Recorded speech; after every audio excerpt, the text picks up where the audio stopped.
Hi everyone, welcome to our webinar today. We're delighted that you're joining us.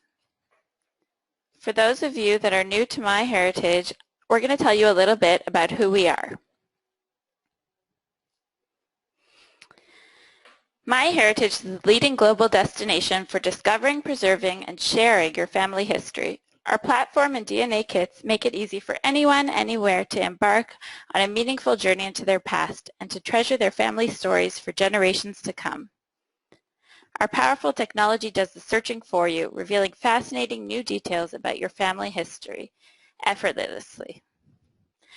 MyHeritage users enjoy accurate and groundbreaking search and matching technologies, free family sites where users can connect and stay in touch with their families and build their family trees, and access to our massive library of over 7 billion global historical records. MyHeritage is also available in 42 different languages.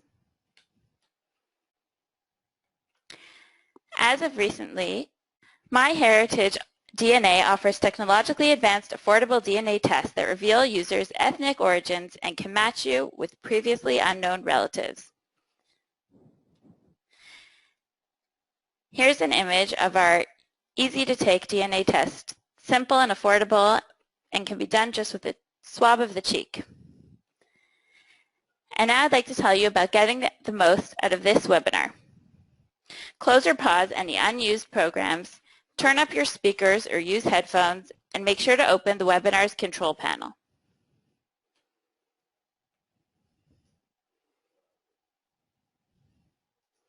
Have a pen and paper handy to take notes, especially for the discount code at the end of the webinar. We'd love to hear your questions and comments at any time. You could either raise your hand or just type them in the question bar at any time. Our webinar team today is made up of myself, Esther Schumann. I'm the US and Canada Community Manager, and our genealogy expert, Daniel Horowitz. So without further ado, I'm going to hand the presentation over to Daniel.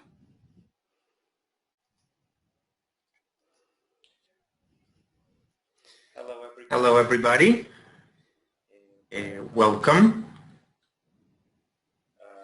In a second, I will get control of the webinar, and I'm pretty sure now you can all see my screen and also hear my voice. Yeah, Esther, thank you very, very much. I'm going to talk today about the new features MyHeritage has released lately, and also a little bit of the best practice genealogists should follow. I'm going to talk about the improved DNA Ethnicity Estimated that we released yesterday, if I'm not mistaken, yesterday, before yesterday. The new collection catalog, also released a couple of weeks ago, the tree consistency checker, photo discoveries, and at the end combined all of this with the best practice for genealogy. I'm pretty sure you are all aware by now about the MyHeritage DNA. No? Okay, so as Esther already said, very easy to do. Is a cheek swab. You don't have to spit on anybody. It's not a blood test. Very, very easy, very convenient. Right now with a special price on the market. But I'm pretty sure that by now you already have done also a DNA test in another company. And that's fine. That's very well. MyHeritage offers you a way to upload your raw DNA data from that other company into MyHeritage, and you will still get all the benefits of the MyHeritage DNA for free for now. So you better hurry and go to the MyHeritage page.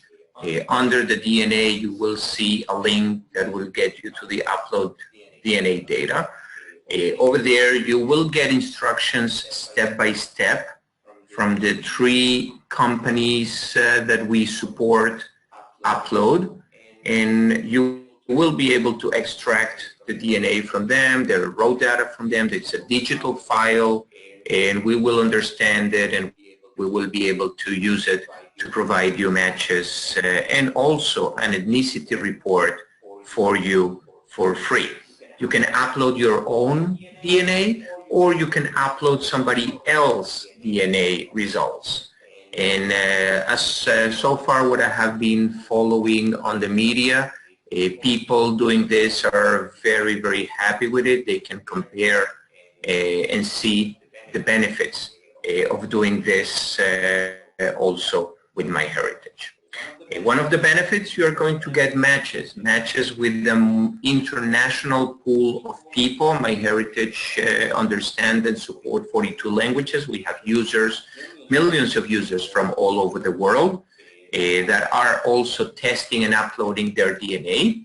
So MyHeritage will show you, just like it did to me, the matches. And I'm matching with this guy, El Clear, and I can contact him, or I can contact the person that managed his profile in the family tree. MyHeritage will tell me the relationship that I have with the person and what is the amount of shared DNA segments and the largest segment that we have in common. Also, MyHeritage will tell me if he has or he appears in another family tree, and if there are ancestral surnames in both family trees. This is very useful because this may give me the lead where the branch matches my DNA, where the match is coming from. Another piece of information MyHeritage is giving me here, if there is smart matches between my tree and El Clear family tree, or the tree where he appears, and that will also help me about the lead. One of the things that we are working right now, and this is a heads up for all of you, besides the names and the matches, MyHeritage very soon will show you the locations, the countries and the areas common between the two family trees. So even if we cannot pinpoint a particular last name, you can still go with the lead of a location that is common between your tree and the other tree. Now, the ethnicity estimate is something that MyHeritage gave to the people who bought our DNA test until, as I said, yesterday. I think we opened that for everybody, also for uploaders. We also improved our amount of regions that we had. Right now we are offering 42 different ethnicity regions, and it's more than any other company in the market, and we're not stopping there. We're working very hard to bring you more and more. So far the number I have heard here in the hallways is 80 regions and ethnicity, thanks to the Founders Population Project that we have been performed with our own users, people that have been proven family trees with paper trail to be in the same area for more than 4 and 5 generations. Another cool feature that the Estimate Ethnicity Report will give you is the ability to overlap events in your family tree with this ethnicity report. As you can see, this will explain very much why my DNA is from Eastern European area. Most of my events are in that area, and if I will click on any of the numbers, I will be able to see the events, the specific events and the specific individuals in my tree involved in that area, in that report. So very, very good integration between your family tree and the DNA. That's why I strongly suggest you not only upload your DNA, but also start building your tree. If you have your tree already in another place, you can bring a copy of it in a JETCOM format. You should be able to export your tree from any other website or software in a JETCOM format. Now, the new things on the ethnicity report are just right there on the upper right corner. The first one will be the interplay. And this is a very cool feature that we just improved. And I'm going to show you in a second. Let me pull in the audio, because we now also added some audio to the report. So let's take it in a second just to hear it.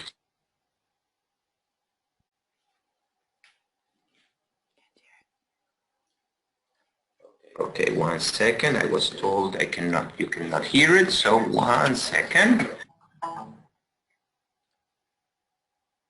Let's start it again. I really want you to hear this exclusive music that we have created for you.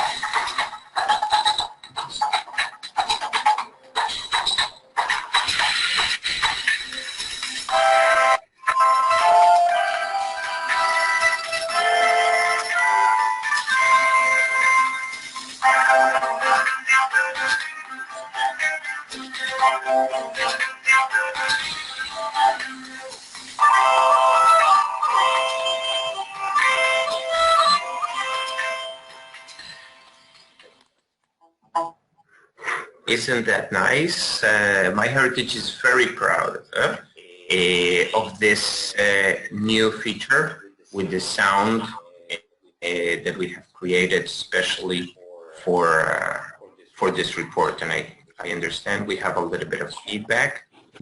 Let me fix that. Okay. So we can go back here, and both the videos and the report could be shared through the Facebook and Twitter. So just by clicking on the share button, you will see links into those two social media. If you want to share it in other places, I will suggest you to take the link from the Twitter button, and then you can even send it by email, put it in your blog, embed it, do whatever you want to do. Daniel, we have a question, if that's okay. Yes, go ahead. Somebody wanted to know if they had uploaded their DNA data in the past and they have the old ethnicity estimate, how they can now access the new one, and which one they will see by default now. That is a little bit going into the future of my lecture. Yes, the third thing I wanted to emphasize is the new ethnicity setting.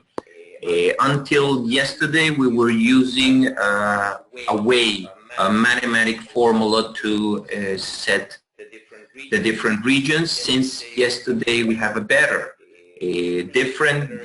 improved ethnicity estimate. And right next to the share button, you have this option wheel, the dented wheel. And in here, you can change between the old one, which is 0.9, and the new one, which is 0.95.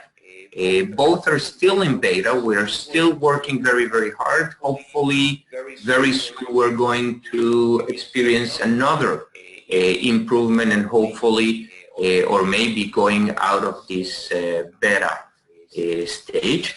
But right now, if you see this option wheel, you can just go back and forth from the old to the new model and see which one is the best for you, which one matches better your paper trail. Any other questions about the DNA, Esther? No, that was it for now.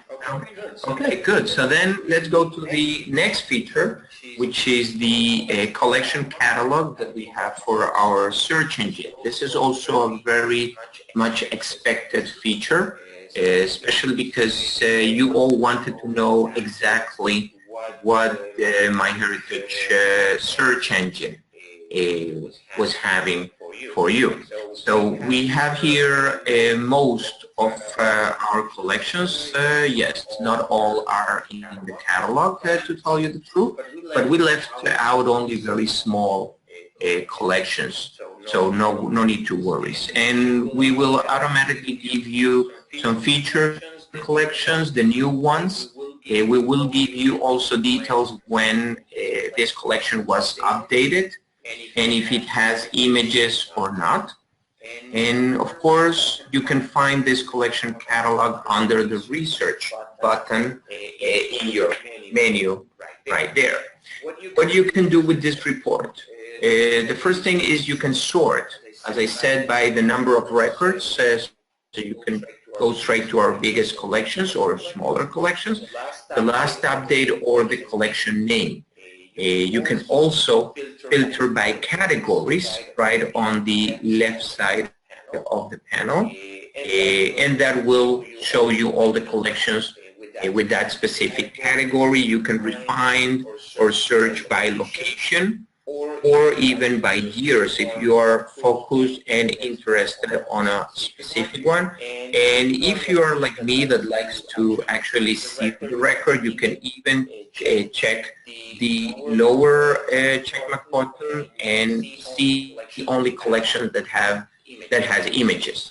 Another way of doing it is just by the search keyword collection right in the upper right corner. You type over there whatever word, keyword, or any criteria that you want, and we will display all the collections that matches that criteria. Now, the other feature we recently released is the tree consistency checker, and I also have learned and heard about a lot of very happy users that social media and conference I managed to contact with them and really think that this is a wonderful tool. Basically, MyHeritage will tell you where do we think you may have some troubles on your genealogy. Specifically, if a child was born after the date of the parents, and this could be a fact, and it could be true if the father died between the 9 months that the mother was pregnant, or a parent can also be too young to have children. And those are very fine cases that could be true.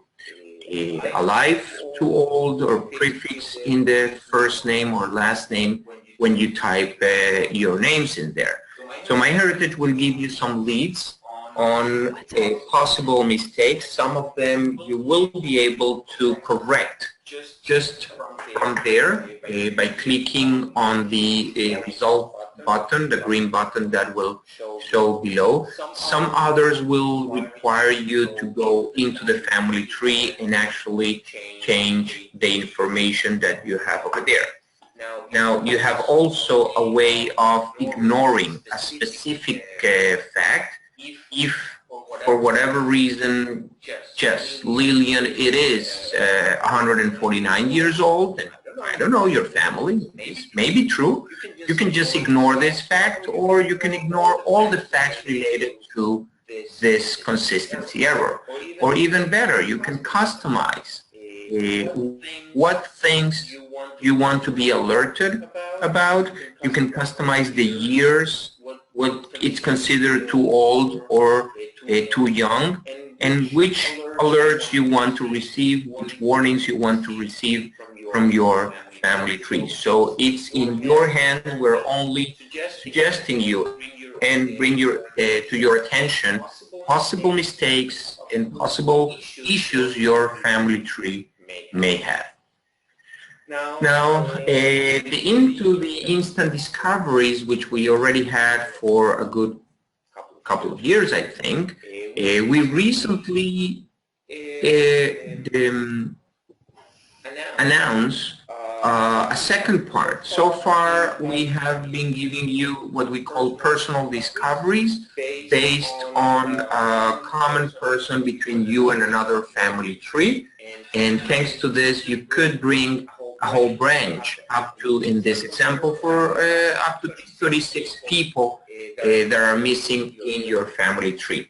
But sometimes you already have all the people, and what you're missing is actually the images for those individuals. So MyHeritage will take all the individuals that are missing images and are going to find those pictures into other users' family trees. It will put them all together in groups of 10 where you can actually accept or not the image that we have selected for you, and this is the personal image that the other user have selected for that person.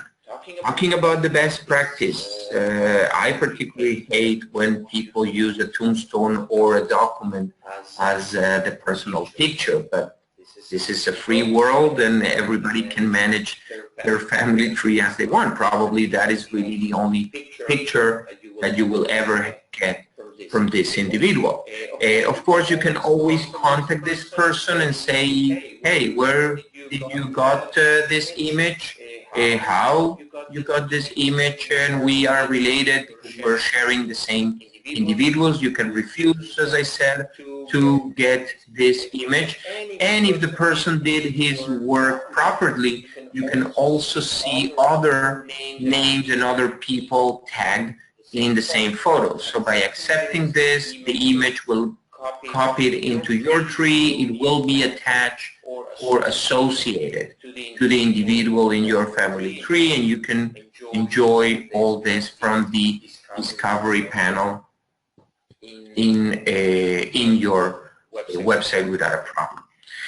Now, if we keep talking about the best practice that we promised, I would like to dedicate a couple of minutes to names. And names are very, very important. Names will come and will repeat mostly in your family trees almost for sure. Names are the things that identify every person besides the face. And I'm going to use as an example my own family tree and my great-grandmother in this case. If I click on the option wheel right in the upper right corner, you will see that you have a way of setting how you want to see the names presented. And I have been hearing this complaint also for a lot of time from users, because some of you want only the married name, some of you only want the maiden name on married woman. I personally like both names, but then you can decide which one you want before, after, or which one you want in parentheses. And this is important because you may know a woman after the marriage, and then most commonly you know her last name, which is the married name. When you're going to find a tombstone or a death record for a married woman, chances are that she's using her married name. But when you go and try to look for birth records, she will not have that last name on any record or any fact before the marriage. So I like to see both, and MyHeritage give you full control about that. Also with prefix and suffix for people, which again it's very important because you may have 3 or 4 generations with the same first and last name, and you want to make sure that you are dealing with the right person. So in this case, again, I'm going to click on my family tree on the pencil in the corner of the card, and over there I'm going to see the different names and different pieces of information that I have for my great-grandmother, Berta Zinger. I see first name, I see maiden name. I don't have a married name. You could write over there the married name, or if you select it from the options to show the married name, MyHeritage is going to take the married name from the current assigned husband, in this case, Zinger. And yes, this is the wonders of my own personal family. My great-grandfathers were cousins, so we're talking about a Zinger person. If we're already here, maybe we should talk a little bit about dates and places. MyHeritage allows you to put an exact circa, about, before, or a period date, and you should write over there all the information that you have available, even if it's only the year, or even by inference, you can say that the date was between two different years. For example, if I have my grandmother's birth information, I'm pretty sure my great-grandmother was alive when she gave birth.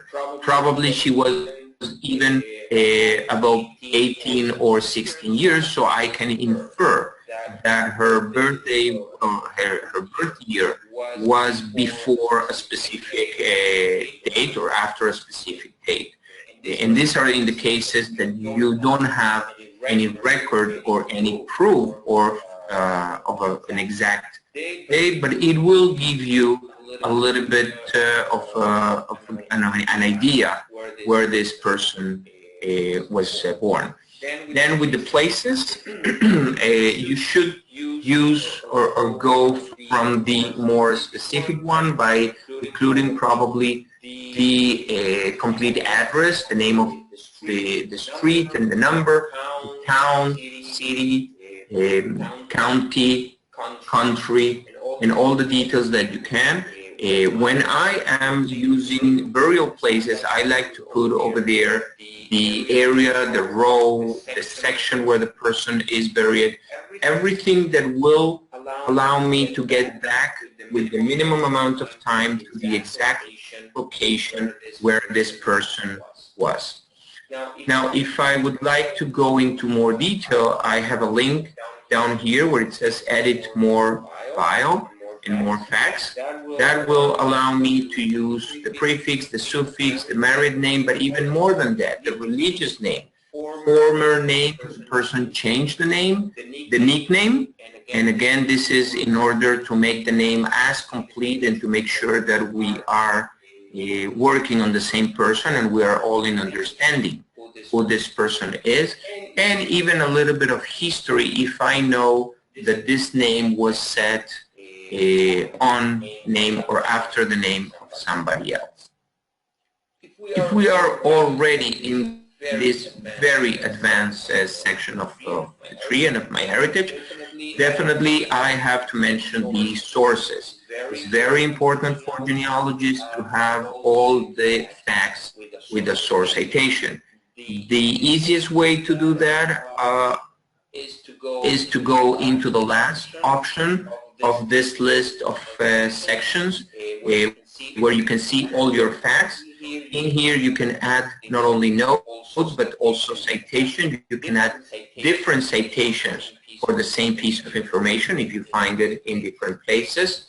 And you should put the source, you should do the citation with the full text. If it's a website, someplace, fill in the URL.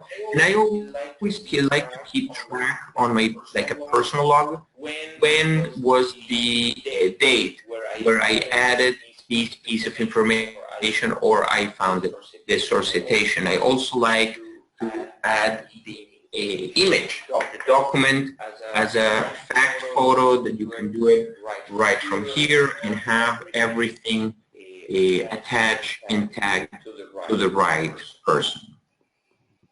Now, my personal magic recipe for MyHeritage. A lot of people ask me, what do I suggest? What is the process to follow with MyHeritage? Well, the first step has to be build your family tree, or as I said before, if you already have it in another website or another software, you should be able to easily export the JADCOM and import it into MyHeritage. Then you want to invite your family members and you want to upload pictures and documents in order to tag them. And the reason for this order is because every time you tag people in photos and documents, they will receive an email from MyHeritage telling them that you have tagged individual, that person in a photo. On the contrary, as in you may experience that with Facebook. When you actually hit the link and go to the picture, instead of a very ugly cat, you're going to see a real person photo, hopefully from your family member. So yeah, this is the order that I am suggesting. Then of course take or upload as many DNA tests as you can. No, not as many of you, but as many of you and your family members. You never know where the match is going to come and from which branch MyHeritage is going to be able to show you matches. Finally, review all your discoveries, the people discoveries, the photo discoveries, the DNA matches, record matches, and the tree checker to improve and make sure your data is accurate. And probably the most important thing is to enjoy with family members your genealogy and your family tree. So I hope that all this has been very useful for you. And yeah, we have enough time to go on the questions. And I understand, Esther, that you have a few already. We have a few questions lined up that some of our users want to ask live. So I'm going to go now to Susan. Susan, are you there? Yes, I am. Susan? Do I have to? Yes. You did her, but I don't think she is there. So we'll move on to the next question. We have a question from, we now have a question from Howard. So I'm going to just read Howard's question.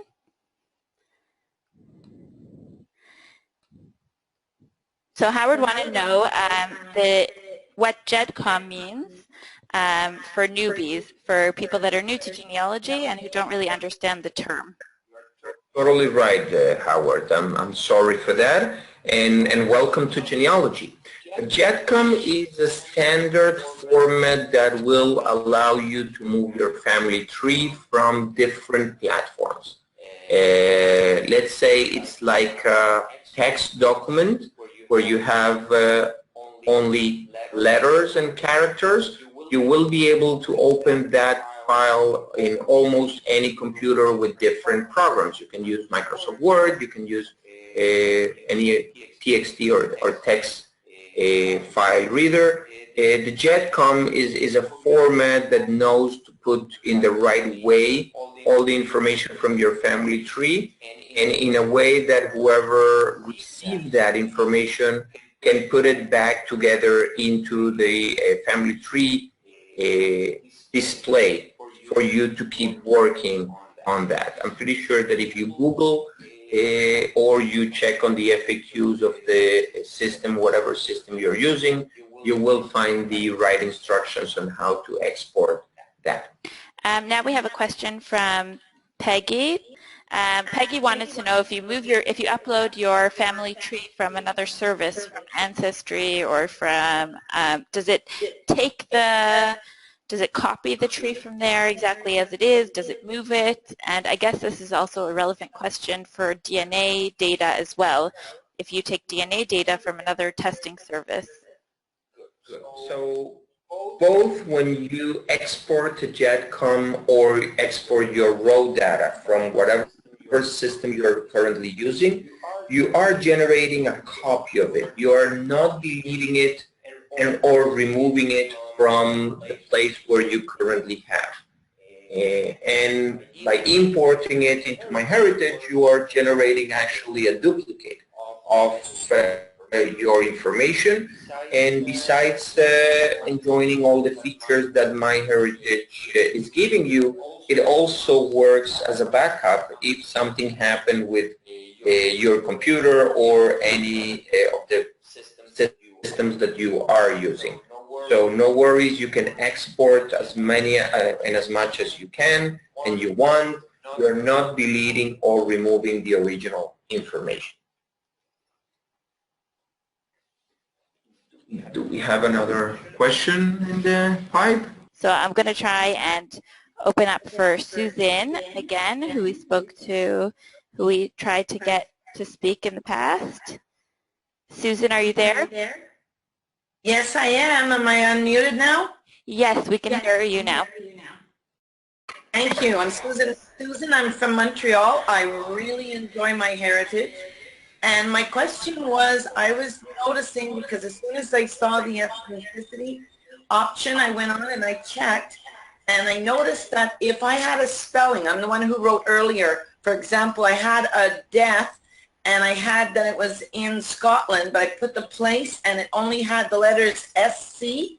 So therefore, my person showed up as dying in South Carolina when I clicked on show events. So is that something that we have to be absolutely very careful? We have to be careful that we have the right location of death, otherwise it's going to put us in the wrong place on the events map? Yes. Hi, Susan. Okay. Yeah. Oops, Sorry okay, for so that. here's my question. Yes, Susan.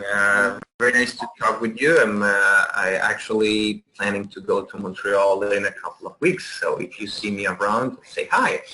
Yes, that's one of the reasons why I am so keen on to put the exact address, or as exact as you can. And if you go back also a couple of years, remember that frontiers moved, and a country or a place that belonged to a country or even a state in the United States before, it's not the case today. Maps and geolocation are trying to match your places or the places you have in the family tree to the current map. So sometimes that mistake is not really a mistake, but it's a movement of the frontier. Sometimes it can be a mistake because you may have different locations with the same name. I would love for you to check how many Springfields you have in the United States, and I know that the same can be for Canada or any other country. So definitely you should be as precise as possible with your locations, and of course always leave a margin of error for the geolocation used by today's technology. Okay, we have a question from Samuel, but he doesn't have a mic, so he asked me to read it in. He wanted to know if there's a way of specifying the order of birth in a family, like saying firstborn, secondborn, thirdborn, etc. Okay, so I do know that we have such a feature on the software. MyHeritage has a free software, Family Tree Builder, that you can download from our website without any problem, and it will synchronize with the website, so you can have a copy of your family tree also on your computer, and you can work with it in your computer. It is kind of a very advanced feature. We consider it like a really advanced. If you don't know the birth years of the children, you may be in trouble by setting who is the first and who is the second. I will suggest you to just use the before and after options for the date in your family tree. If you know that once one kid was the first and you have a marriage date, you can use that marriage date to say that probably after that year, or more precisely after the first year after the marriage, came the first child, and then you use after and another year to set the second, the third, the fourth, and even if it's not accurate dates, you still will get them in the right order. Or you use the before, and that will allow the website to make order for you. Okay, we do have a few more questions. A lot of questions are coming in now. Another written question. Within Family Tree Builder, several date fields can be filled in. of course, the date of birth, death, etc., but also dates of discoveries, dates of documents, and so on. It is not always clear what date should be used when. Can you clarify? Well, sure. If we are talking about a fact, you should use the day of the fact. And here you may have different days for the same fact, because you may find different documents for the birth, for example, and each document may have a different date. What I personally do is I generate alternative facts for the same event, and then I keep all the dates that I get from the different sources and each fact associated with the right source. So I will keep like that all the dates. The other type of dates I spoke to before is the date where you find records. That it's very useful if you want to keep it as a log, when you want to know when the last time you check a particular source. But always remember that it's your family tree, and you decide what and how you want to show things over there. So whatever works for you, as long as you are clear enough to specify it over there, it will be great. We now have a question from Winston. So I'll ask this question for him. He wants to know, how extensive are records for people of African descent? And also, how far back can we expect to go in our family history? I guess that's a good question to tackle also from the historical records point of view, and also from DNA testing, which is now another huge aspect of family history research. Yeah. So the bad news are that unfortunately there are not many records that goes back in time for African ancestors or African people, especially in the United States.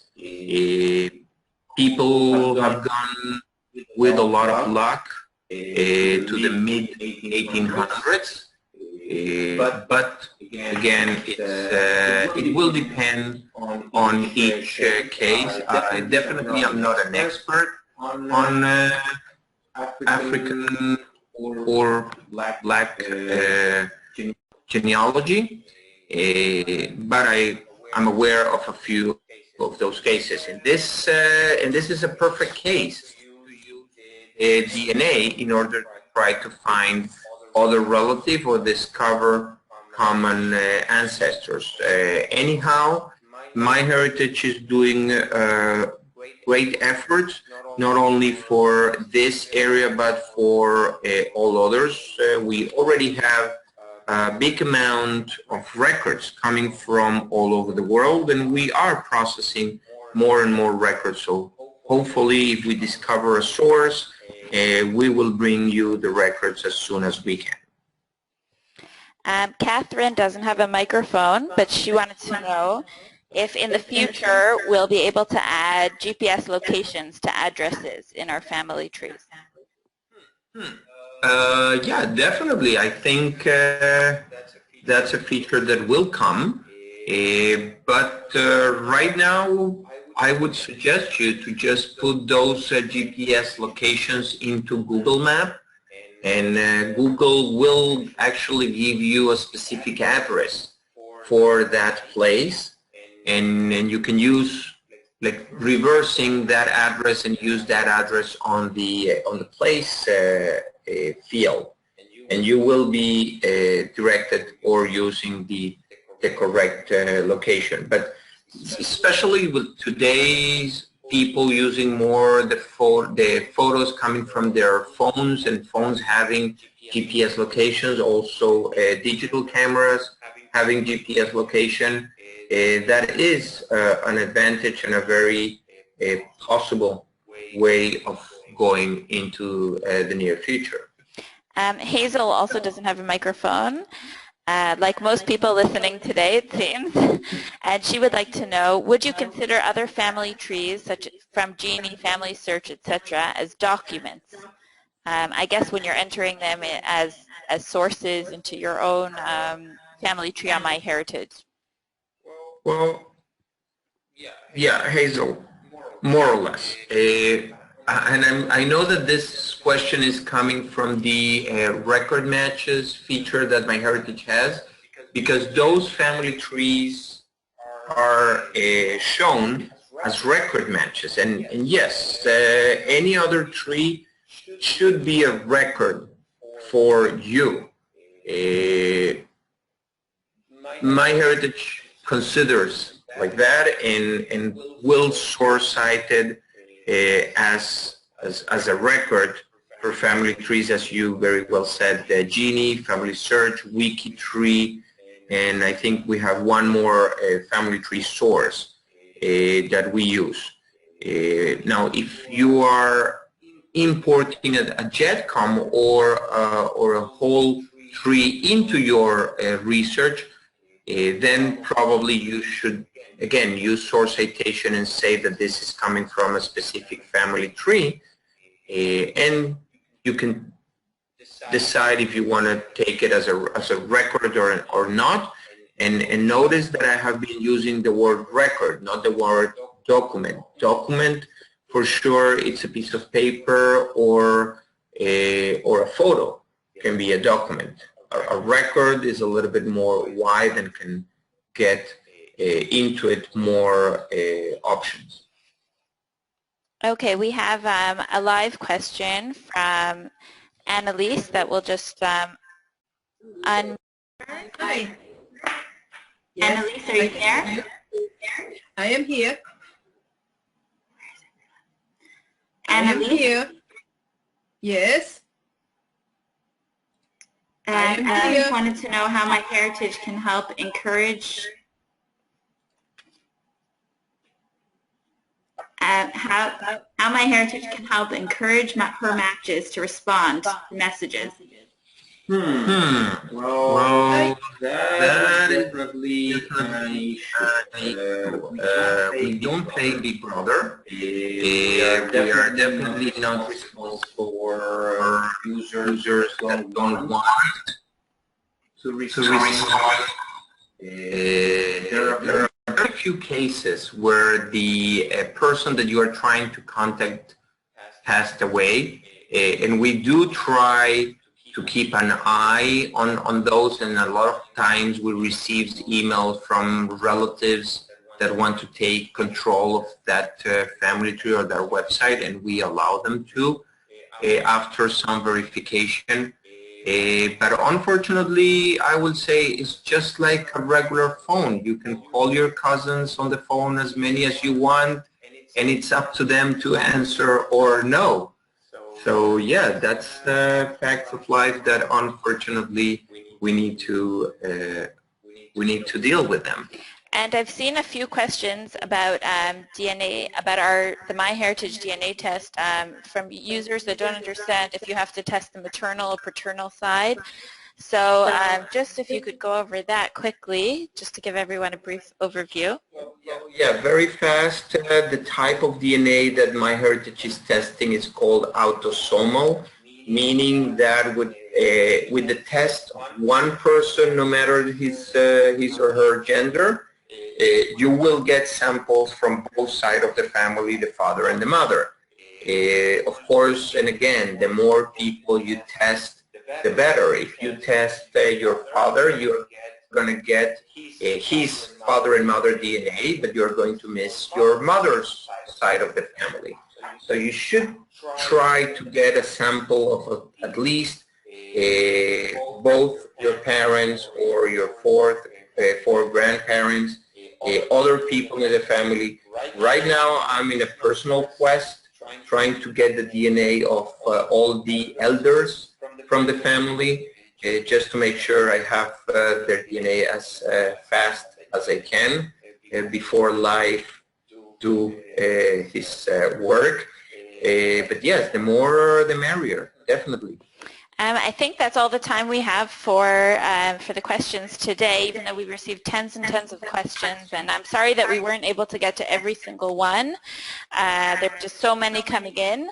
But please do be in touch with us if you have further questions. And maybe I should encourage people to visit our blog. We have already over there a few posts about the DNA since we released it, with a lot of questions and answers right there. And we're going to keep updating that as news are kicking in. Of course, everyone should follow our blog at blog.myheritage.com. We regularly post updates there, as well as guest posts, a lot of interesting information that can help you on your genealogy research. And of course, we'll also be posting on our blog a recording of this webinar, so if there's anything that you missed and that you want to go back and review, listen to Daniel talk again, then please do. It should be up within the next couple of days. And we have a present for everyone who attended the webinar today, a 25% discount on all MyHeritage subscriptions, the MyHeritage site subscription or data subscription. And you just use the code New Features, and it'll be valid till the 15th of the month. So we hope that you enjoy that. Make sure you write it down. New Features, one word, and that could be used at the checkout page until June 15th.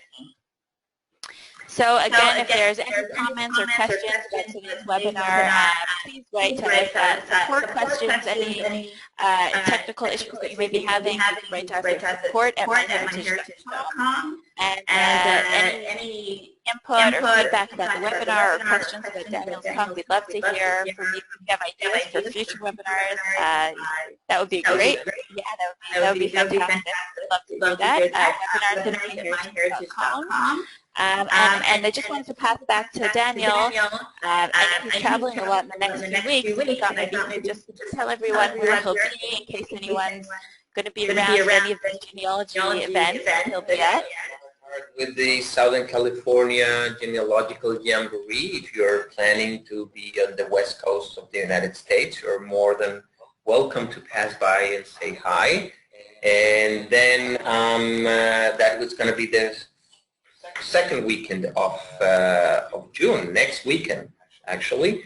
And the weekend after that, I'm going to be actually with you, Esther, in Ottawa, Canada. I'm spending 2 days first in Montreal, doing some sightseeing, and then we're going to be at the OGS conference in Ottawa. And the month after, I'm having a visit to Orlando with the IJGS conference over there, and it's my understanding that they're planning to have an open door policy on Sunday 21, if I'm not mistaken on the date. So if you are in Orlando, if you are around that area, you're more than welcome to visit the IHAGS conference and come to say hi. And at all these events, at most of these events, we should be selling MyHeritage DNA kits as well. And if you miss it, you're not able to attend, don't worry, you can always visit MyHeritageDNA.com and order a kit today to get all the new features that Daniel talked about at the beginning of the webinar when we talked about the new ethnicity features. And we hope you're able to implement them. So thank you everyone for joining us.